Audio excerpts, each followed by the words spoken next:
ভুলেও কিন্তু কখনো বাজার থেকে কেনা আম সরাসরি কেটে খেয়ে ফেলবেন না, তাতে কিন্তু আপনাদেরই সমস্যা হতে পারে। কারণ আম পাকানো হয় কার্বাইড দিয়ে, আর সেই কার্বাইডের পুরো অ্যাকশনটা আমের মধ্যে টানে।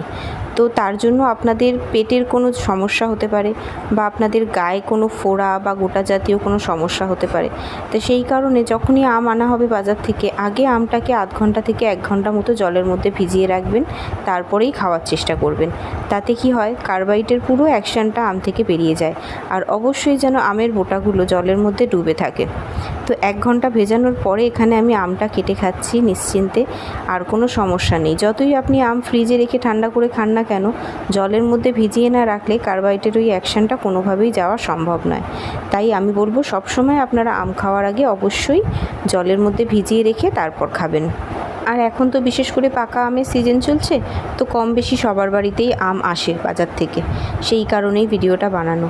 আর কে কে আছেন যারা আমার মতন এইরকম একটা গোটা আমের খোলাটা পুরো লম্বা করে এরকম কাটতে পারেন, তারা একটু জানাবেন।